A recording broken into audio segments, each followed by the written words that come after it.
थोड़ी देर में दुल्हनों का बाजार शुरू होगा। तो तुम 15 की और तुम 16 साल की हो? ये हर साल यहाँ आती हैं। यहाँ कई लड़कियाँ हैं, लेकिन मुझे वो पसंद नहीं है।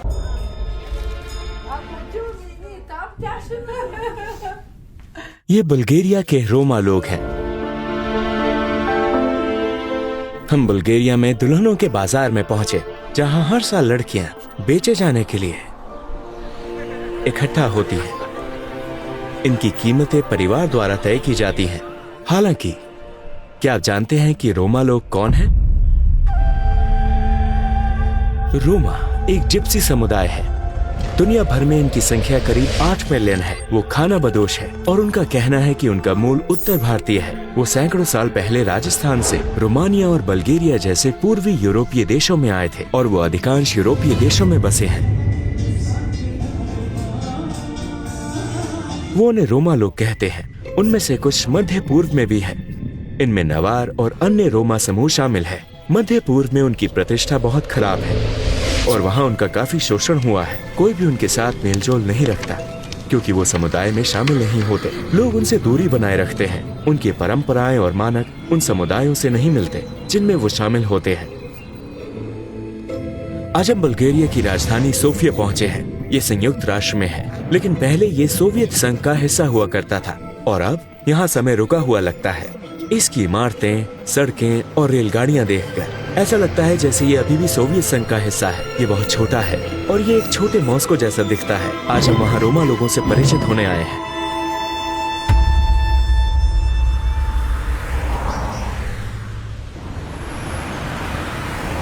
हाँ, ये सोफिया का सबसे बड़ा जिप्सी इलाका है। जिप्सी समुदाय में वाकई कुछ अच्छे लोग हैं, लेकिन उनमें से ज्यादातर अपनी ऐसी छाप छोड़ते हैं। आप ऐसा इलाका देख रहे हैं क्योंकि वो बिना इजाजत के घर बनाने की कोशिश करते हैं। वो जमीन ढूंढते हैं और वहाँ नए समुदाय में एक घर बनाना शुरू कर देते हैं। वो बल्गेरियाई लोगों को पसंद नहीं करते और बल्गेरियाई भी उनसे नफरत करते हैं। वो पानी या किसी भी दूसरी चीज का बिल नहीं चुकाते। नागरिकता होने के बावजूद वो बल्गेरियाई लोगों को पसंद नहीं करते। अभी भी आप देख सकते हैं ये उनका इलाका है और वो सब कुछ जमीन पर फेंक देते हैं। उन्हें इसकी परवाह नहीं है कि वो कूड़ा कहाँ फेंकते हैं। वो काम पर नहीं जाते और कोई भी उन्हें काम पर रखना नहीं चाहता क्योंकि वो काम नहीं करते। उनके पास बल्गेरियाई आईडी है और वोट देने का अधिकार भी है। वो चुनाव में वोट बेचने के लिए इसका इस्तेमाल करते हैं। आपको उन्हें जिप्सी कहने की जरूरत नहीं है। जिप्सी के लिए बुल्गारियाई शब्द सिगनी है। वो खुद को रोमी कहना पसंद करते हैं। हाँ, मुझे भी लगता है कि वो भारत से आए थे और अपने साथ वहाँ के रीति रिवाज भी लाए थे। उनमें से कुछ बहुत अच्छे संगीतकार हैं।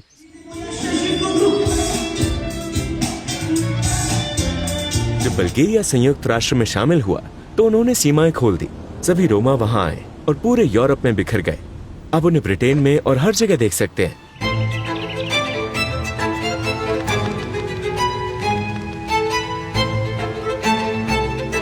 इसलिए हमने सोफिया से स्टारा ज़गोरा तक 2 घंटे की ड्राइव करने का फैसला किया, जो तुर्की की सीमाओं से 2 घंटे की दूरी पर है। क्योंकि कल मेरा इवेंट है।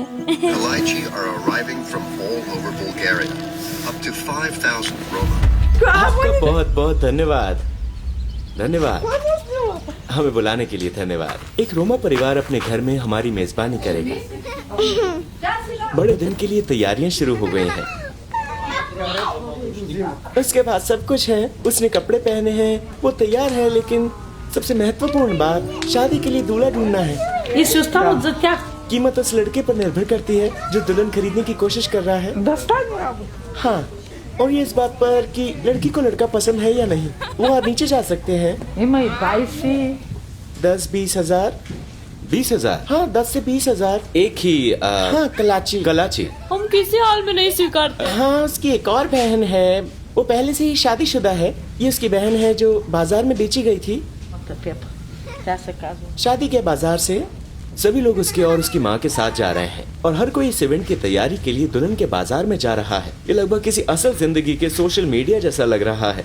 यहाँ लड़के लड़कियाँ एक दूसरे से मिलते हैं और शादी करते हैं। वो दूसरों से उनकी कीमत पूछते हैं।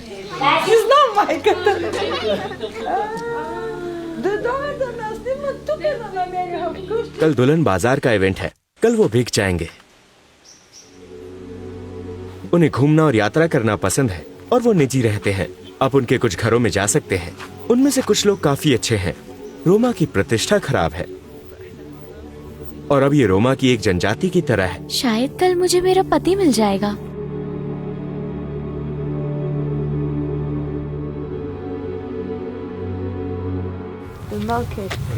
उसने कहा कि वो आज तुम्हें बेचने जा रही हैं ताकि उसे ढेर सारा पैसा मिल सके।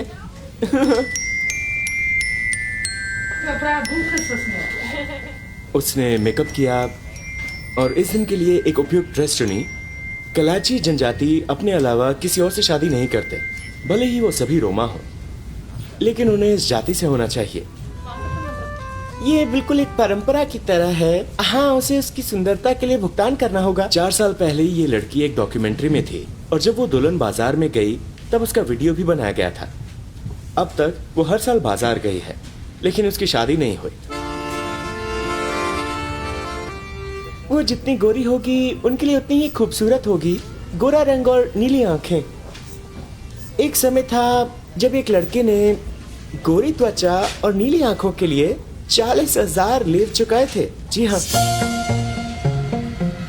हाँ, अब हम बाजार जा सकते हैं। हाँ, वो तुम्हारे लिए बहुत सारा पैसा कमाने वाली है। तो अब आप मेरी माँ हो।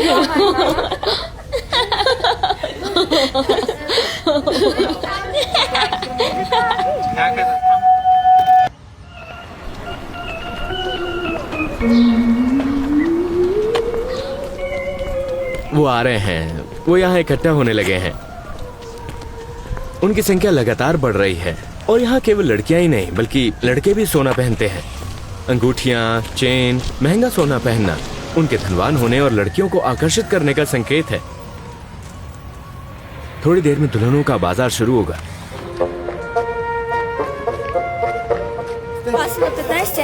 तो तुम 15 की और तुम 16 साल की हो। ये हर साल यहाँ आती हैं।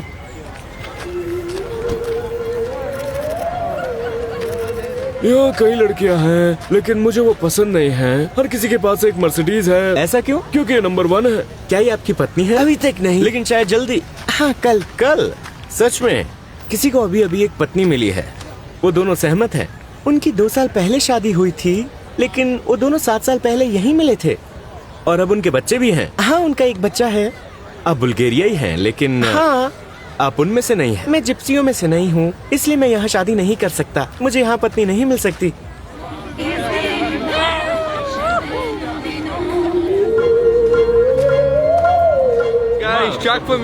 सबसे पहले वो एक कुंवारी लड़की की तलाश में है। लड़की का कुंवारी होना महत्वपूर्ण है। जवान दिखने के लिए चेहरा ज्यादा महत्वपूर्ण है। अगर वो 20 से ज्यादा उम्र की है तो उनकी कीमत कम हो जाती है।